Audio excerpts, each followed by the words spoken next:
지난주에 우리가 이런 말씀을 나눴었는데요. 성령님께서는 우리의 영이 혼자 신음하도록 그냥 내버려 두지 않으시고 우리의 혼과 육신이 자기 멋대로 행동할 때 우리의 영이 신음하는데 그렇게 신음하도록 내버려 두지 않으시고 함께 신음하면서 중보해 주시는 분이 우리 성령님이시다라는 말씀을 나눴었고요. 그리고 구원받은 사람은 모든 것이 합력하여 몸의 구원, 즉 혼과 육신의 구원을 이루어간다라고 말씀을 드렸습니다. 그런데 여기서 이 모든 것이 합력한다는 것은 뭐 하나님께서 우리를 도우시고 중보하시고 또 뭐 뜻을 가지고 계시고 그리고 또 세상에 있는 그런 그 동물들도 그 하나님의 아들들이 나타나기 간절히 바라는 그런 모든 바람들을 한꺼번에 합력해 모으셔서 우리의 몸의 구원을 계속해서 하나님의 자녀로서의 그런 역할을 할 수 있도록 인도해 가신다라는 그런 의미라고 했습니다. 그런데 오늘 이것과 연결지어서 오늘 하시고자 하시는 말씀은 무엇인가 하면 그런데 이 모든 일들을 태초부터 계획하시고 지금도 이루어가시는 분은 성부 하나님께서 이걸 해 나가신다라는 것을 말씀하는 것이 오늘 본문 말씀의 내용입니다. 그래서 오늘 본문 말씀이 어떤 뜻인지를 좀 더 이제 자세하게 알아볼 텐데요. 이 앞에 있는 말씀을 먼저 보시면서 우리 함께 한 목소리로 읽어보도록 하겠습니다. 시작. 그분께서는 자신이 미리 아신 자들을 또한 예정하사 자신의 아들의 형상과 같은 모습이 되게 하셨나니 이것은 그분이 많은 형제들 가운데서 처음 난 자가 되게 하려 하심이니라. 말씀이 좀 긴데요. 그래서 좀 복잡해 보이지만 사실은 분석해보면 그렇게 복잡하지 않습니다. 그런데 이 말씀을 먼저 나누기 전에 우리가 아들의 형상과 같은 이 모습, 우리가 방금도 찬송가에서 그분의 형상을 보며 라고 말씀을 드렸는데 아들의 형상과 같은 모습이 도대체 무슨 뜻인가를 먼저 좀 아실 필요가 있습니다. 이게 무슨 뜻인가 하면 예수님과 똑같은 형상을 얘기하는 거예요. 예수님과 완전히 모든 면에서 똑같은 것. 그래서 좀 정확하게 말씀드리자면 영과 혼과 육신이 완전히 구원을 받은 상태. 그러니까 우리가 이 땅에서는 예수님을 닮더라도 완전히 닮지 못하는 부분이 있거든요. 뭐죠? 육신과 혼은 완전히 예수님을 닮을 수는 없습니다. 왜냐하면 그 안에 있는 죄 때문에 닮을 수가 없는데 우리가 저 새 예루살렘에 가게 되면 죄가 없는 새로운 육신을 입기 때문에 혼과 육신마저 그리고 영은 완전히 새로운 존재가 된 거고요. 그렇기 때문에 예수님과 완전히 똑같은 형상이 될 수 있다라는 것을 말씀하신 것입니다. 자, 그렇기 때문에 그것을 아신다면 이 부분을 우리가 좀 다시 한번 재해석을 하실 필요가 있는데요. 이게 이제 한글로 번역한 이 흠정역 버전이 한글 번역이 약간 좀 이상하게 되어져 있습니다. 그러니까 방금도 말씀드렸던 것처럼 아들의 형상과 같은 모습이 되게 하는 것은 저 새 예루살렘에 가서 완전히 예수님과 똑같이 닮은 사람을 만들겠다는 말씀인데 여기를 보면 하셨나니라고 과거형으로 되어져 있거든요. 그런데 그렇게 아들과 같은 형상과 같은 모습이 되게 이 땅에서 해버리신 것은 아닌 거죠. 그러니까 장래에 일어날 일인 거죠. 그래서 원래는 아들의 형상과 같은 모습이 되게 하실 것을 예정하셨다라는 의미입니다. 그래서 다른 성경 번역본들도 다 그렇게 해석을 해놨고 그렇게 번역을 해놨고 영어도 그렇고 원문도 그렇고 다 그런데 이상하게 여기 지금 흠정역에 이렇게 번역이 되어져 있더라고요. 그래서 이것을 좀 더 이제 번역을 바로 잡으면 이렇게 됩니다. 자신의 아들의 형상과 같은 모습이 장차 되도록 예정을 예전에 이미 해놓으셨다. 태초부터 예정을 해놓으셨다라는 의미라는 것을 확인하셨으면 좋겠습니다. 자, 그리고 이제 본격적으로 29절 말씀을 좀 확인을 해보시면 여기 미리 하신 자들이라는 말이 나오는데요. 이게 도대체 누굴까요? 미리 하신 자들이 누굽니까? 이거 보통 저 예종론자들은 이걸 누구라고 생각하는가 하면 미리 예정하신 자들이라고 생각하거든요. 그러면 정말 미리 예정하신 자들이 맞나? 하나님께서 태초부터 미리 알고 계셨던 구원할 자를 미리 알고 계셨던 바로 그 자들, 그들을 얘기하는 것이냐? 그리고 밑에도 보면 예정하사라는 말씀이 또 나오거든요. 그러다 보니까 이게 구원받을 자들이 예정되어 있다는 그런 뜻인가? 이렇게 생각을 할 수가 있는데 실제로 그 예종론자들은 그렇게 생각을 하고 있고요. 이게 그 뜻이냐라는 것입니다.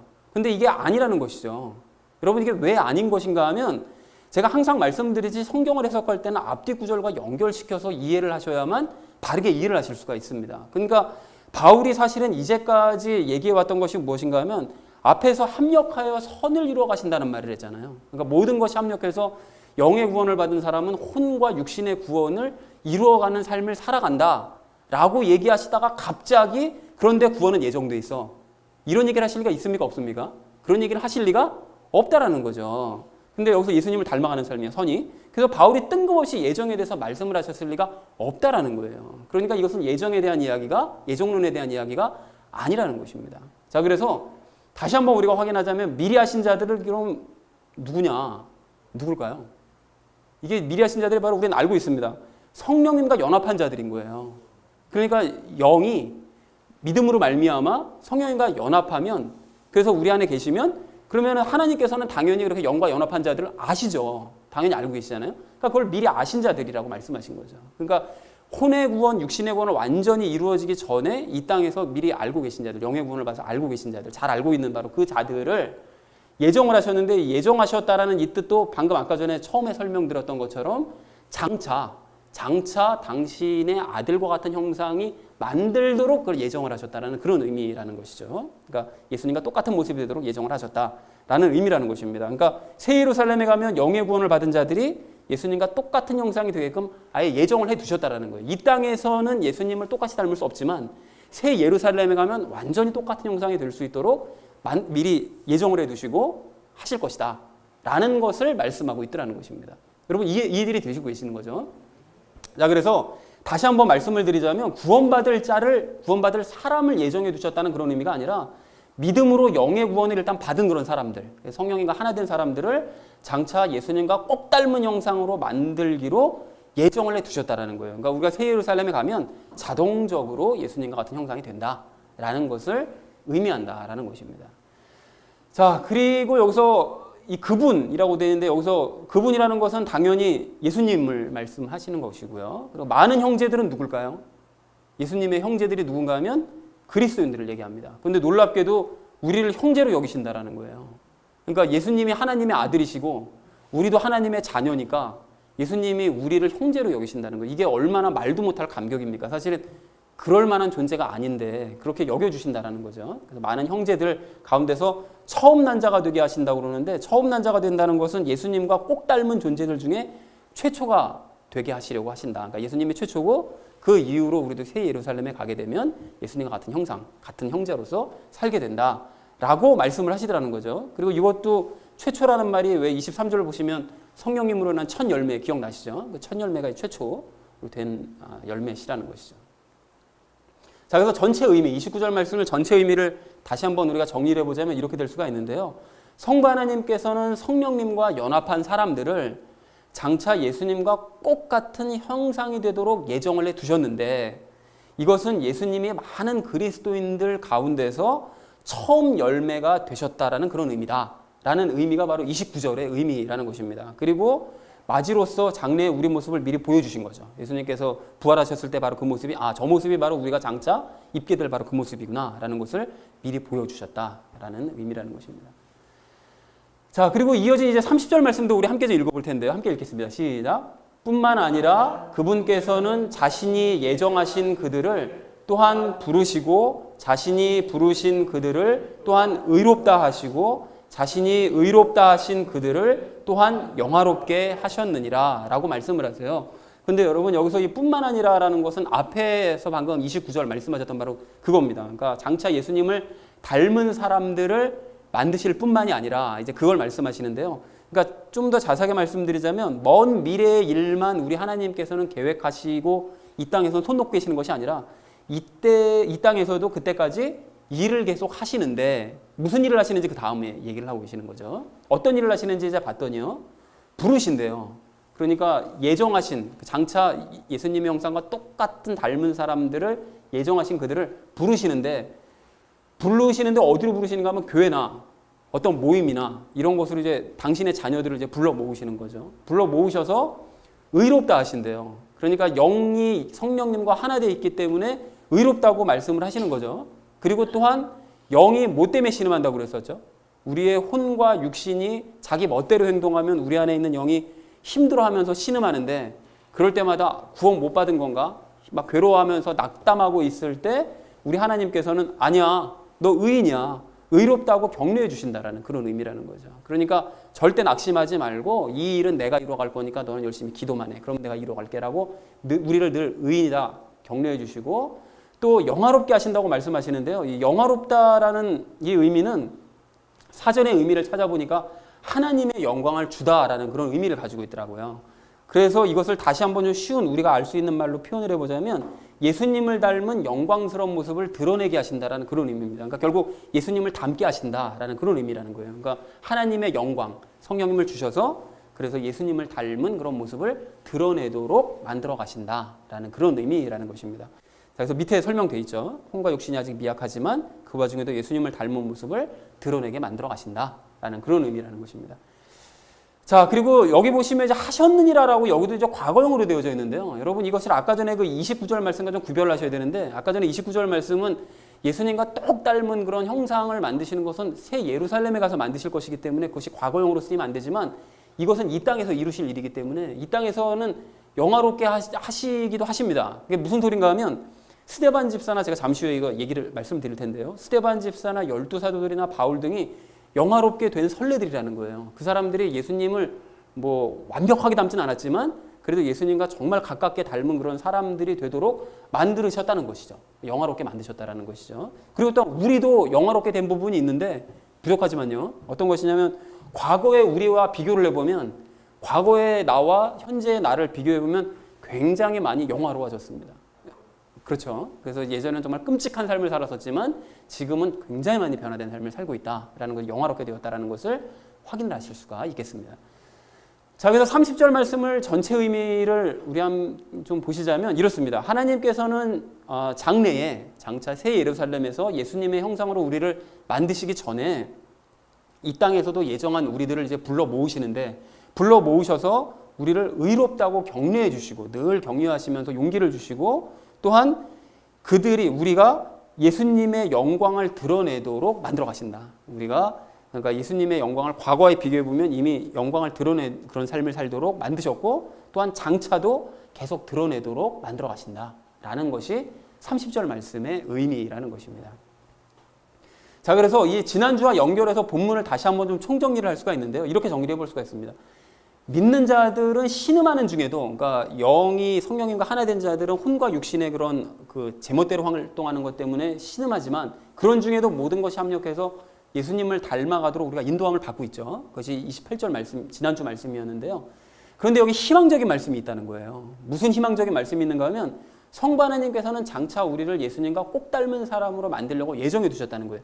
우리가 이 땅에서 내가 지금 살아가는 이런 모습을 보니 예수님을 닮기는커녕 이게 구원받았는지조차도 이게 의심스럽다 정도로 막 낙심할 때가 있는데, 걱정하지 말아라. 너희가 장래의 새 예루살렘에 가면 정말 예수님과 꼭 닮은 형상이 되게끔 되어져 있어 라고 성부 하나님께서 예정을 해두셨다는 거예요. 그렇게 하시고, 또한 이 땅에서 예정한 우리를 부르셔서 의롭다고 격려하시고, 낙심하지 말아라, 너 의인이다 격려하시고, 또 예수님을 닮도록 만드셨고, 과거에 비해서 만드셨고, 앞으로도 계속해서 우리를 그렇게 만들어 가실 것이다 라는 것이 오늘 본문 말씀 내용이라는 것입니다. 그러니까 결론이 뭐죠? 그러니까 힘을 내자, 용기를 잃지 말고 힘을 내자 라는 것이 오늘 본문에서 말씀하고자 하시는 내용이라는 것입니다. 그래서 요 29절 말씀은 이제 장차 있을, 미래에 있을 일을 말씀하신 거고요. 30절 말씀은 현재 이제 우리가 이제 겪고 있는 그런 말씀을 하고 계시는 것이다 라는 것을 확인하실 수가 있겠습니다.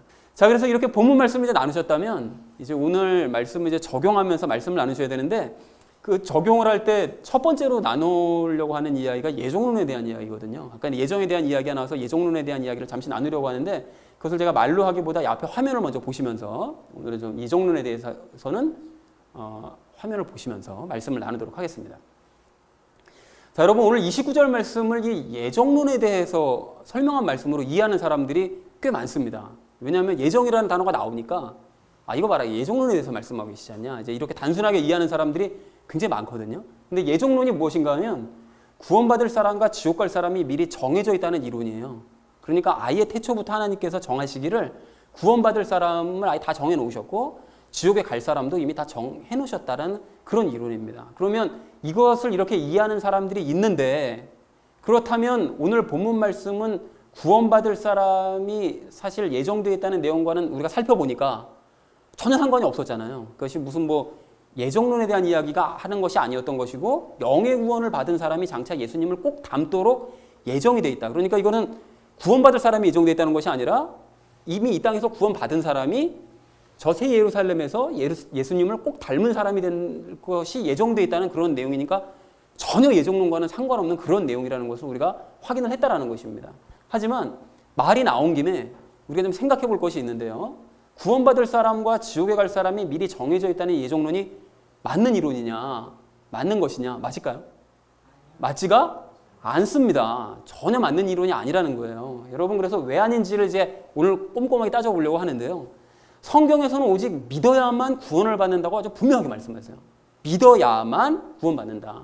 예정돼 있기 때문에 구원받는 게 아니라 믿어야만 구원받는다라고 분명하게 말씀하신다라는 것이죠. 그래서 성경 곳곳에서 믿는 자들이 구원받는 모습을 보여주신 거예요. 그래서 특히 사도행전 말씀을 보시면 거기서 고넬료 가족이나 이런 사람들도 베드로가 가서 설교하니까 그 복음의 말씀을 듣고 믿고 그 다음에 성령님 세례를 받잖아요. 그러니까 그런 모습들을 일부러 보여주시는 것이고, 그리고 로마서에서 여러 가지 말씀들을 통해서 확증을 해주신다는 거죠. 오직 믿어야만 구원받을 수 있지 다른 어떤 조건은 필요치 않다라고 분명하게 말씀을 하시더라는 것입니다. 자, 그래서 가령 로마서 1장 16절 말씀을 보시면 이렇게 되어 있는데요. 복음이 믿는 모든 자를 구원에 이르게 한다. 이렇게 말씀하세요. 믿는 자를 구원에 이르게 한다라고 아주 분명하게 말씀하시고요. 또 3장 22절에서는 믿는 모든 자 위에 임하는 하나님의 의, 그러니까 하나님께서 의인이다, 의롭다라고 말씀하시는 사람들은 믿는 사람들이라는 거예요. 그러니까 믿으면 그 사람들 위에는 공평하게 하나님께서 의인이다, 너는 구원받았다라고 말씀해 주신다라는 것입니다.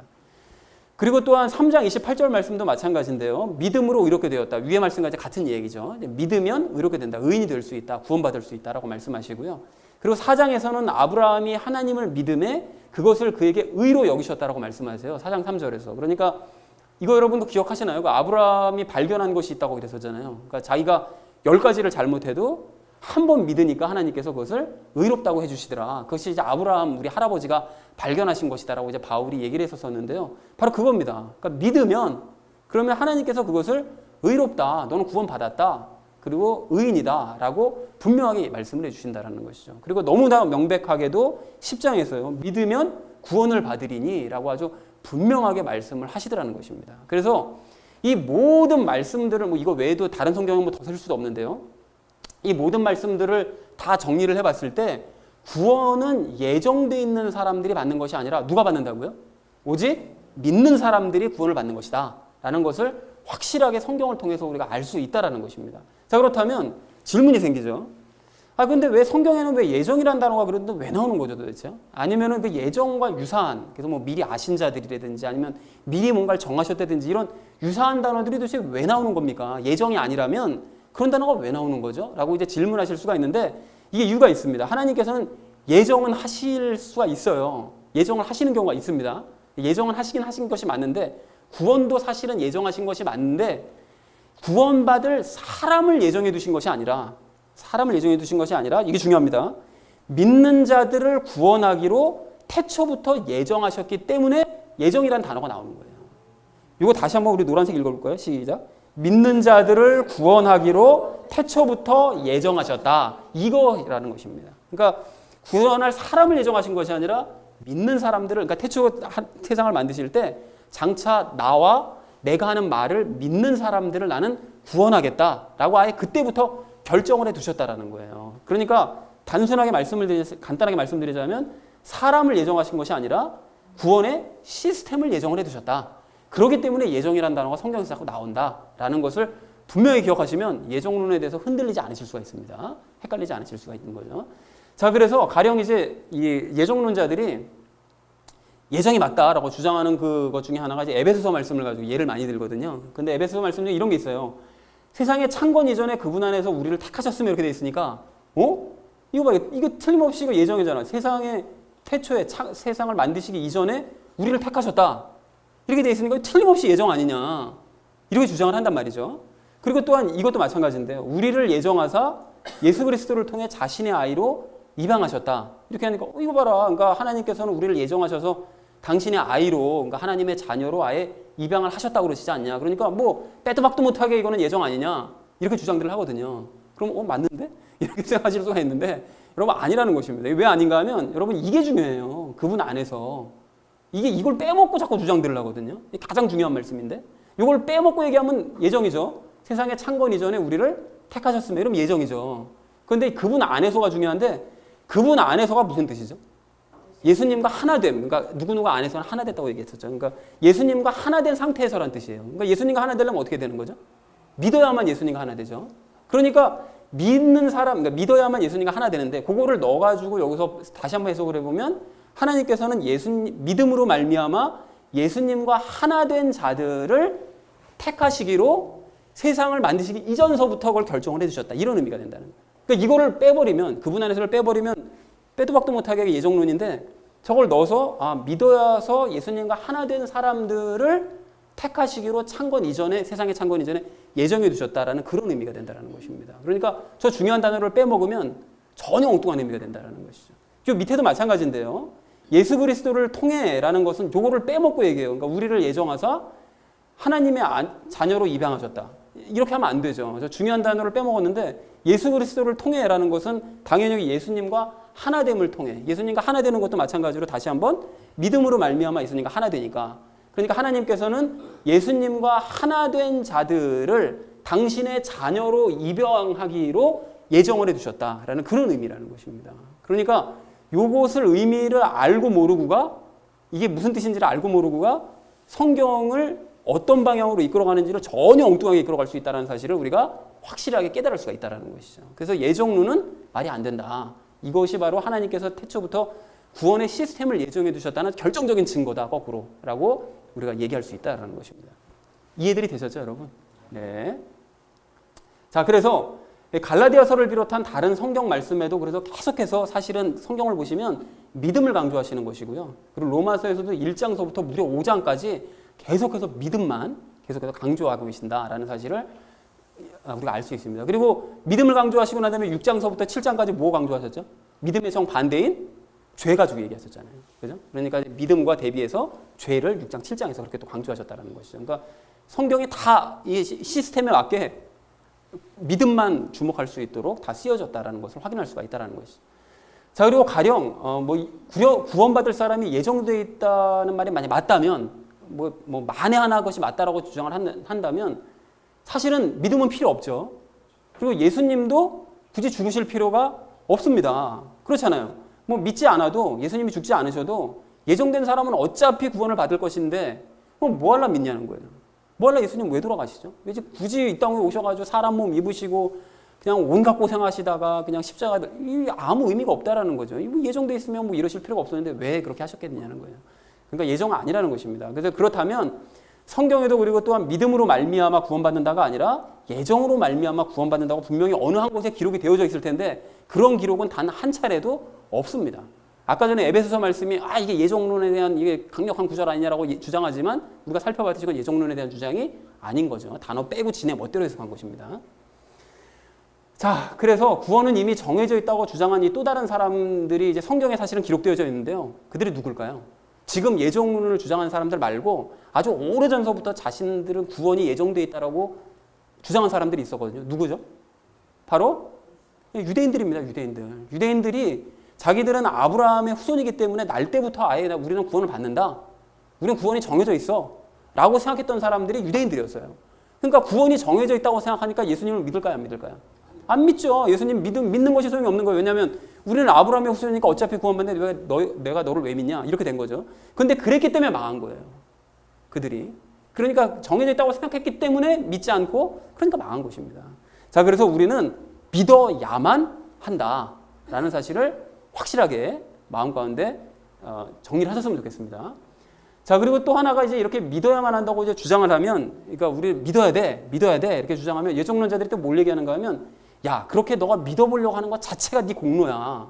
믿어보려고 네가 의지를 갖고 막 이러는 게 그것이 바로 네가 그냥 하나님 앞에서 그 천박한 죄인이 그 공로를 내가 가지고 내 구원에 대해서 내가 공로가 있다고 이렇게 주장하는 거라고. 그러니까 넌 믿음을 가질 수가 없어. 하나님께서 믿음 주셔야지 믿음 가질 수 있지. 네가 무슨 믿음을 가져? 이렇게 주장하거든요.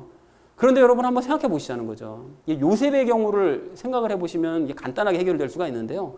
요셉이 왜 형들 앞에서 자신의 정체를 밝히면서 형들이 앞으로 내 말을 믿고 나를 따라와 주어야 그 힘든 과정에서 이제 구원받을 수가 있다. 지금 그 이스라엘은 극심한 그 가난 때문에, 그게? 가뭄 때문에. 그래서 죽을 수밖에 없는데 나를 믿고 따라야 구원받을 수 있다라고 했을 때 형들이 거부했나요? 따라갔죠. 그 요셉의 말을 믿고 요셉의 말을 따라갔습니다. 그런데 형들이 그 믿고 따른 것이 형들의 공로일까요? 아니죠. 만약에 형들이 요셉에게 야, 네가 우리를 보고 믿고 따라오라고 그랬을 때 우리가 믿고 따랐으니까 우리에게도 공로가 있어. 그러니까 이거 구원은 네가 한 게 아니라 우리가 한 거야. 이런 식으로 주장을 한다면 그럼 미친 사람이죠. 그건 말도 안 되는 얘기 아닙니까? 똑같은 얘기라는 것입니다. 그렇기 때문에 요셉의 말을 자연스럽게 그냥 받아들인 것일 뿐인 것이지 거기에는 공로라는 것은 있을 수가 없다라는 거예요. 상식적으로 생각하면. 그렇기 때문에 믿는 것은 공로가 아니라는 것입니다. 그러니까 이것을 막 믿는 것이 뭐 네 공로다, 뭐 우리 같은 죄인들은 믿음을 가질 수조차 없다. 너무 오버하는 것이고요. 믿는 것은 전혀 공로가 아니라는 거예요. 그냥 주신 것을 받아들인 행위일 뿐인 것이지 그것이 무슨 뭐 내 공로를 가지고 뭐 어떻게 한 것이 아니라는 것입니다. 자, 그래서 예정론을 건드리면 신앙의 모든 것이 다 무너질 것이라고 생각하는 사람들이 꽤 많아요. 왜냐하면 칼빈이 그 주장한 그 예정론을 가지고 달달달달 공부한 사람들이 성도들에게도 달달달달 가르치기 때문에 이것이 무너지면 신앙의 모든 것들이 다 깨져버릴 것이기 때문에 신앙이 엉망진창이 될 거라고 생각하는 사람들이 참 많은데, 그러나 우리는 오직 믿음과 또 믿음으로 말미암은 이 연합으로 말미암은 이 구원의 교리만 굳게 붙드는 우리 모두가 되기를 간절한 마음으로 소망합니다. 여러분, 그리고 또한 이것을 알게 하신, 또 그리고 믿게 하시고 진정으로 구원받게 하신 우리 하나님께 모든 영광 돌리면서 감사하는 저와 여러분 되어지시기를 주님의 이름으로 간절히 축원드립니다.